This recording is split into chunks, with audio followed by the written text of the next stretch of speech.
Hey folks, Doug Blake with Body Design University. In this video, I want to talk to you about leg extensions. And it was kind of in a response. A student had watched a previous video that I had done on doing dumbbell curls or bicep curls, and the idea that coming up to the top position and squeezing at the top was completely unnecessary. You're not going to hurt yourself. But from a purely strength training perspective, it really doesn't do a whole lot to help when it comes to increasing overall strength, even hypertrophy of the muscle. It's just not necessary. Again, not going to hurt yourself. Nothing wrong with doing it per se. But when you're trying to be as efficient as possible in your exercise performance, sometimes it's a good idea to not come to the top and squeeze the muscle in its top position. We see it everywhere from dumbbell presses or chest presses or flies and coming up to the top or using a pec deck machine or whatever the case is. Once again, the issue is not so much safety, because even if you were to do a dumbbell fly or a dumbbell press and you came up to the top and you squeezed and you flexed your pec at that top position, you're like, oh, like you're not gonna hurt yourself.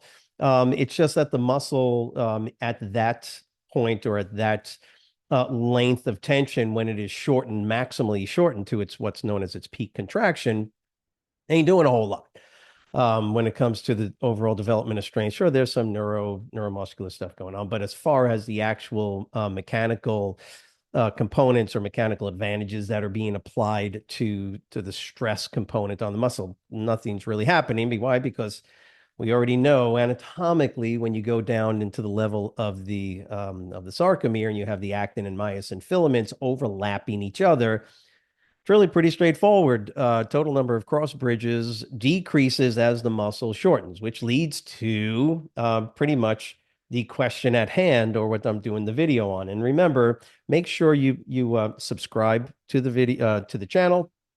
After you watch this video, like it, right? Leave some comments below. Let me know if you understood it or made sense, or if you got a problem with it. Write that as well. Got no issues with that. And so this particular question was about leg extensions. Why? Because it's really, for the most part, the only leg or quadricep exercise that you can perform that will provide tension and resistance, or excuse me, just resistance when the quadriceps are in a peak contraction, i.e., when you lock your knees. Remember, if you're doing a squat, you're doing lunges, you're doing hack squats, leg presses, any other movements, exercises that are putting stress on your quadriceps, because of the type of exercise and the mechanics of the exercise. If you lock your knees out, there's essentially no tension. Just think about a squat, right? If you go down in the bottom of position of a squat, maximal tension, uh, muscles are lengthened as close to maximal as you're going to get without stressing the knee. And then as you come up out of the squat, the muscle quadriceps shorten and overall tension development is really diminished significantly, to the point where if you locked your knees out at the top, there's literally no tension. The only thing you can do, obviously, is purposely squeeze your quads. And I've done it when I first started training, and you squeeze your glutes and everything. And once again, problem there. So it's really only leg extensions. And so the student had asked me, what about leg extensions? So is it necessary? And she, like I always did, and most people will continue to do, is in the leg extension, you go all the way up, you lock your knee out at the top, and what do? Tense your quadriceps. Now, it burns like heck. Absolutely, it burns like heck. Remember, even as I was talking about doing peak contraction squeezes for the bicep curl or for the pecs, we're not saying that there's no tension and there's no benefit. It's not significant enough benefit, particularly from a strength perspective, right? Cross bridging of actin and myosin, it's zero benefit. It's like literally nothing. Again, there may be some neurological components, but even then, it's just not necessary.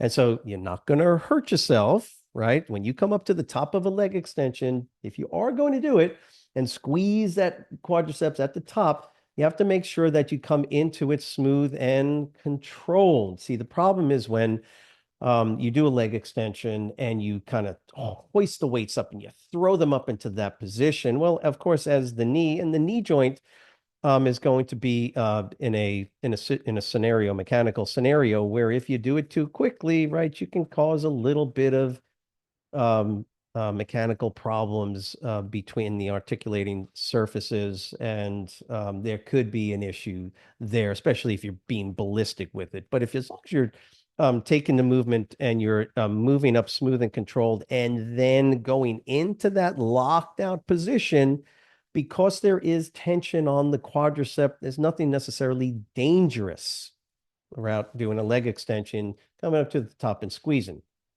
Remember the issue. What is the benefit of that? From a strength perspective, really very little to none.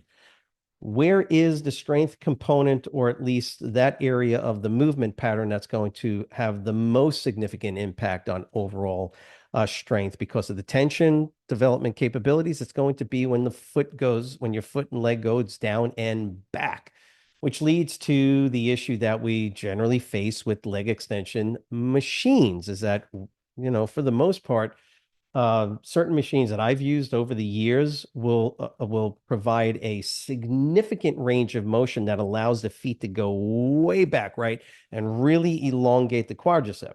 And you're thinking to yourself, well, isn't that good? And the answer is, well, in one sense, it's good because the more I lengthen the muscle and bring it to its normal physiological length and then go even further, I am at some point maximizing cross bridging of the actin and myosin filaments, which is ideal. And then if you take it further, take the muscle fibers and actually lengthen them a little bit further than that, that's fine. I'm not going to worry too much about going a little bit past normal or physiological length that allows for the greatest tension development. That's not where the problem lies with leg extensions and the strength component part of it. It's as when you go back and it's an open kinetic chain movement is now as you go further back with your feet. Remember, you're going to pay a price for that increased range of motion.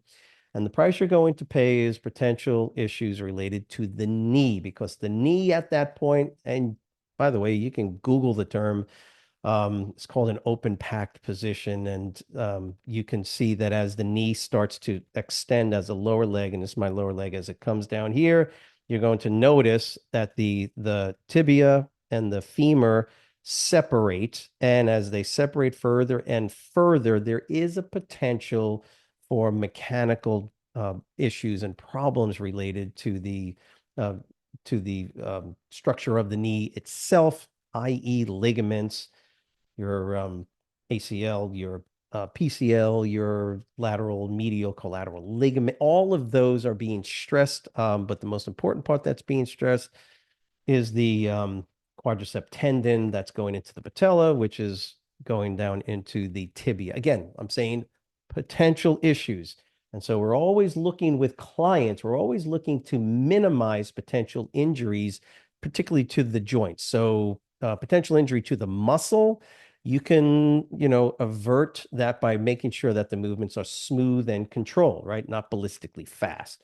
So that kind of ensures, for the most part, that you're not going to injure the muscle necessarily. But now you've got to consider range of motion because outside of the muscle tissue itself, you've got the tendons and, like I said, these ligaments and other surrounding connective tissue that could be stressed inordinately by that increased range of motion while there is tension placed on it. So there's a balance with leg extensions. You want to go back further and further to lengthen the quadriceps to maximize tension development on the muscle. But there's also the reality that the further back you go and you open up that joint further and further, you decrease its inherent stability, and there are potential problems there. So what do? You find sort of the mid point here, or midway between maximizing the length of the quadricep and the overall capacity of the joint to sort of maintain stability. I would generally, again, it's not written in stone, but generally I go down to about 90 degrees of flexion at the knee and I go back a little further. How far back? I don't know exactly because I don't know your client.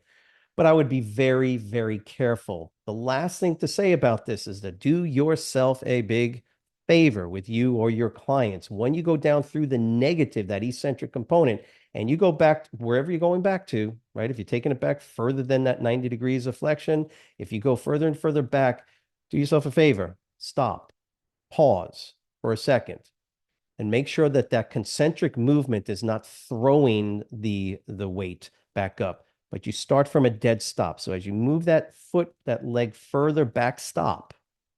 By the way, this is recommended on pretty much every exercise. Stop in that stretch isometric position. Then do the movement smooth and controlled on the way up versus trying to use any momentum on the way up. I hope that is helpful. I've seen people get hurt on every single exercise that I've ever seen people perform in some way, shape, or form. Certain exercises are sort of inherently safer, intrinsically safer. And the leg extension can be one of those if it's done correctly. So come up to the top, lock the knee, squeeze. Yeah, sure. Just don't sit up there for 3 seconds. Why? Because it's not the most effective use of your time. Make sure that when you if you're going back 90 degrees, go back even a little bit further than that. Just make sure that you're keeping smooth, controlled tension on the muscle and pause. Pause in that isometric, stretch isometric position before you proceed with the concentric. I hope this was helpful. If you've got questions, write them down in the comments section below. Let us know how we can be of assistance to you as well. And we will see you next week. Have a great week.